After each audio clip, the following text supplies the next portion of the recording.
আসসালামু আলাইকুম। আমি সাইমা রহমান। প্রিয় শিক্ষার্থীরা, বিদ্যালয়ের নিয়মিত কার্যক্রম থেকে বিচ্ছিন্ন হয়ে তোমরা কিছুটা হলেও আশ্বস্ত হবে এবং উপকৃত হবে মাননীয় প্রধান শিক্ষকের সময় উপযোগী উদ্যোগ মডেল একাডেমির অনলাইন ক্লাসের মাধ্যমে। আমি সপ্তম শ্রেণীর সকল শিক্ষার্থীদেরকে অনলাইন ক্লাসে স্বাগত জানাচ্ছি। আজ আমি সপ্তম শ্রেণীর সপ্তবর্ণা বইয়ের অর্থাৎ বাংলা প্রথম পত্রের আমার বাড়ি কবিতাটি নিয়ে আলোচনা করব। প্রিয় শিক্ষার্থীরা, তোমরা স্ক্রিনে কয়েকটি ছবি দেখতে পাচ্ছ। ছবিগুলোতে একটু খেয়াল করলেই দেখতে পাবে সেখানে অতিথিরা রয়েছেন এবং তাদেরকে বিভিন্ন ধরনের খাবার খাওয়ানো হচ্ছে, অর্থাৎ অতিথি আপ্যায়ন করা হচ্ছে। তাহলে তোমরা বুঝতেই পারছো যে আজকে আমাদের পাঠের বিষয় হচ্ছে জসিমউদ্দিনের আমার বাড়ি কবিতা। এবং আমি মূল আলোচনায় যাবার পূর্বে তোমাদেরকে এই কবিতাটি শেখার পর তোমরা কি শিখতে পারবে সেই সম্পর্কে আগে বলে দিচ্ছি। এই কবিতাটি শেষে তোমরা কবি পরিচিতি বলতে পারবে। পল্লীর মানুষ এবং প্রকৃতির সহজ সুন্দর রূপ বৈচিত্র্য বর্ণনা করতে পারবে। গ্রামের বাড়িতে অতিথিকে আপ্যায়নের ও ভালোবাসার মধ্য দিয়ে সৌজন্য, শিষ্টাচার ও মানবপ্রেমের যে বহিঃপ্রকাশ ঘটেছে তা বিশ্লেষণ করতে পারবে। এখন আমি তোমাদের মূল আলোচনায় যাবার পূর্বে জসিমউদ্দিন এবং জসিমউদ্দিনের জন্ম, মৃত্যু, তার উল্লেখযোগ্য গ্রন্থাবলী সম্পর্কে কিছু দৃষ্টিপাত করছি। জসিমউদ্দিন 1903 খ্রিস্টাব্দে ফরিদপুর জেলার তাম্বুলখানা গ্রামে জন্মগ্রহণ করেন। তার কবিতায় পল্লীর প্রকৃতির চিত্র বেশি করে ফুটে উঠেছে বলে তাকে আমরা পল্লী কবি বলে থাকি।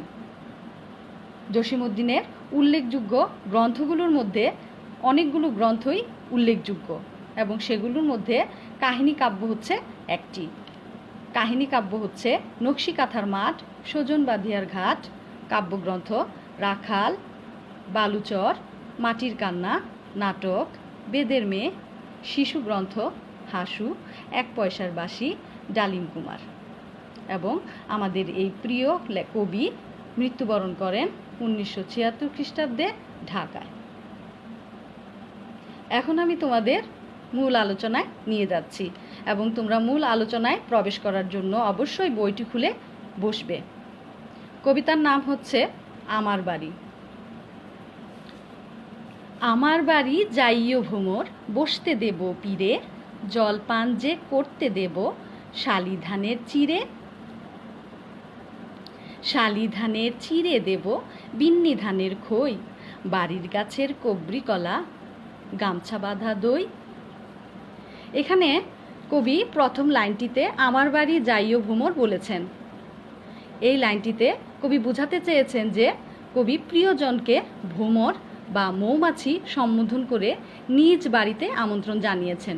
আলোচ্য চরণটি দিয়ে অতিথি নিমন্ত্রণের আন্তরিকতার দিকটি প্রকাশিত হয়েছে এবং তিনি পরের কয়েকটি চরণে অতিথি আপ্যায়নের জন্য বাঙালিদের যে বিশেষ সুখ্যাতি রয়েছে সেই দিকে খেয়াল রেখে সেই চরণগুলো উপস্থাপন করেছেন। কবিও অতিথিকে গ্রাম বাংলার মুখরোচক খাবার দিয়ে আপ্যায়ন করার কথা বলেছেন। তার এই খাবারের তালিকায় রয়েছে শালি ধানের চিড়া, বিন্নি ধানের খই, কবরি কলা, গামছা বাঁধা দই। এখানে শালি ধানের চিড়ে বলতে বোঝানো হয়েছে যে এক ধরনের আমন ধান যেটা হেমন্তকালে উৎপন্ন হয়ে থাকে। বিন্নি ধানের খই, এই বিন্নি ধানটি হচ্ছে আমাদের আদি জাতের এক ধরনের ধান। কবরি কলা আমরা সকলেই চিনি এবং গামছা বাঁধা দই বলতে কবি বুঝিয়েছেন দইয়ের ঘনত্ব, যেই দই গামছায় বাঁধলেও সেখান থেকে কোনো পানি বের হয় না। আম কাঁঠালের বনের ধারে শুয়ো আঁচল পাতি, গাছের শাখা দুলিয়ে বাতাস করব সারা রাতি। কবি এখানে তার প্রিয় বন্ধুকে আম কাঁঠালের বনের কাছে আঁচল পেতে দিবে শোয়ার জন্য এবং গাছের শাখা দিয়ে সে দুলিয়ে দুলিয়ে সারা রাত বাতাস করবে। চাঁদ মুখে তোর চাঁদের চুমু মাখিয়ে দেব সুখে, তারা ফুলের মালা গাঁথি জড়িয়ে দেব বুকে। এবং চাঁদ মুখ বলতে এখানে কবি তার বন্ধুর প্রিয় মুখকে বুঝিয়েছেন এবং চাঁদের মতো সেই মুখটা চাঁদের আলোতে চুমু খেয়ে যাবে এবং সেই চুমু খেয়ে সে মাখিয়ে দিবে সুখের আনন্দ। তারা ফুলের মালা গাঁথি জড়িয়ে দেব বুকে। অর্থ হচ্ছে এখানে যে সেই তারা দিয়ে, রাতের আকাশের তারাগুলো দিয়ে কবি এখানে তার বন্ধুকে বুকের মালা বানিয়ে দিবে। গাই দুহনের শব্দ শুনি জেগো সকালবেলা, সারাটা দিন তোমায় লয়ে করব আমি খেলা।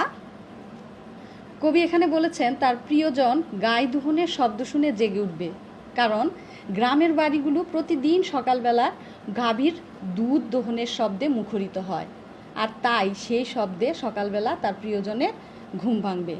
এবং পরের চরণটিতে সারাটা দিন তোমায় লয়ে করব আমি খেলা কবি বুঝিয়েছেন কবি বন্ধু যেন একঘেয়েমি প্রকাশ না করে, সেজন্য তার সাথে হাসি ঠাট্টা খেলায় মগ্ন থাকবেন।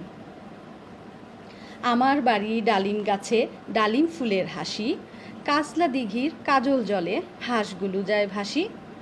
এবং এই চরণগুলোতে কবি বলেছেন তার বাড়িতে যে ডালিম গাছ রয়েছে সেই ডালিম গাছে ফুল ফুটে এবং সেই ডালিম গাছের ফুলের হাসি তার বন্ধুকে সে দেখাবে। এবং কাজলা দিঘির কাজল জলে হাঁসগুলো যে ভেসে যায় সেই দৃশ্য সে তার বন্ধুকে দেখাবে। আমার বাড়ি যাইও ভ্রমর এই বরাবর পথ, মৌরি ফুলের গন্ধ শুকে থামিও তব রথ। এখানে শেষের চরণগুলোতে কবি তার বাড়ির ঠিকানা বন্ধুকে উপস্থাপন করছেন। অতিথিকে নিমন্ত্রণ করে কবি নিজ বাড়ির ঠিকানা এই চরণের মধ্য দিয়ে শিল্পসম্মতভাবে প্রকাশ করেছেন। কবির বাড়ির আঙিনায় মৌরি ফুলের গাছ রয়েছে, চারিদিকে এই ফুলের মৌ মৌ ঘ্রাণ রয়েছে। অতিথি এই গন্ধ শুকে সহজেই তার বাড়ি চিনে নিতে পারবে। তো প্রিয় শিক্ষার্থীরা, আমি এতক্ষণ তোমাদের আমার বাড়ি কবিতাটি উপস্থাপন করেছি এবং তোমাদেরকে কবিতা থেকে কয়েকটি শব্দের অর্থ এখন বলছি। ভ্রমর, ভ্রমর শব্দের অর্থ হচ্ছে মৌমাছি, যেই শব্দটি আমরা কবিতার প্রথম চরণেই পেয়েছি। কবরিকলা, কবরিকলা হচ্ছে স্বাদের জন্য বিখ্যাত এক প্রকার কলা। গামছা বাঁধা দই, যা আমি আগেও বলেছি তোমাদেরকে, অধিক ঘনত্বের ফলে যে দই গামছায় রাখলেও রস গড়িয়ে পড়ে না। এবং সবশেষের শব্দটি হচ্ছে কাজলা দিঘি, অর্থ হচ্ছে কাজলের মতো কালো জলের দিঘি। এখন আমি তোমাদের এই সম্পূর্ণ কবিতাটি আলোচনার পর তোমরা কবিতাটি কতটুকু আয়ত্ত করতে পেরেছ অর্থাৎ বুঝতে পেরেছ তা মূল্যায়ন করার জন্য কয়েকটি প্রশ্ন জিজ্ঞাসা করছি এবং তোমরা অবশ্যই সেই প্রশ্নগুলোর উত্তর তোমাদের খাতায় লিখবে। প্রথম প্রশ্ন, আমার বাড়ি কবিতায় কবি ভ্রমর বলে কাকে সম্বোধন করেছেন? স্পষ্টতই তোমরা আমার আলোচনা থেকে এটা বুঝতে পেরেছ যে আমার বাড়ি কবিতায় কবি ভ্রমর বলতে তার প্রিয় বন্ধু বা নিকট আত্মীয়কেই বুঝিয়েছেন বা সম্বোধন করেছেন। দ্বিতীয় প্রশ্ন, আমার বাড়ি কবিতায় কবি বন্ধুকে আমন্ত্রণ জানিয়েছেন কেন? তোমরা স্পষ্টতই বুঝতে পারছো যে বন্ধুকে আমন্ত্রণ করার পিছনে কবির একটাই কারণ ছিল, সেটা হচ্ছে তাকে আমন্ত্রণ করে সে আপ্যায়ন করবে এবং সে গ্রামীণ যে প্রকৃতি সেই প্রকৃতির সাথে তাকে পরিচয় করিয়ে দিবে। তৃতীয় প্রশ্ন, আমার বাড়ি কবিতায় কবি বন্ধুকে কোন ধানের চিরা খেতে দিবেন? উল্লেখ্য তোমাদের এই কবিতায় কবি তার বন্ধুকে শালি ধানের চিরা অর্থাৎ এক ধরনের আমন ধান যেটা হেমন্তকালে উৎপন্ন হয় সেই ধানের চিরা খেতে দিবেন। এবং 4 নম্বর প্রশ্নে তোমাদেরকে বলা হয়েছে যে আমার বাড়ি কবিতায় কাজলা দিঘির কালো জলে কি ভাসে। অবশ্যই উত্তরটি হবে আমার বাড়ি কবিতায় কাজলা দিঘির কালো জলে হাঁস ভাসে। এখন আমি তোমাদের ক্লাসের শেষ পর্যায়ে চলে এসেছি এবং তোমাদের ক্লাসের শেষ পর্যায়ে আমি অবতীর্ণ হয়ে তোমাদেরকে বাড়ির কাজ দিচ্ছি। তোমাদের বাড়ির কাজ হচ্ছে তোমাদের বাড়িতে অতিথি এলে কিভাবে তার যত্ন নেওয়া হয় সে সম্পর্কে বিস্তারিতভাবে লিখবে এবং সেই লেখাটা তোমাদের 5 বাক্য হতে পারে, 10 বাক্য হতে পারে, তোমাদের ইচ্ছার উপরে নির্ভর করবে।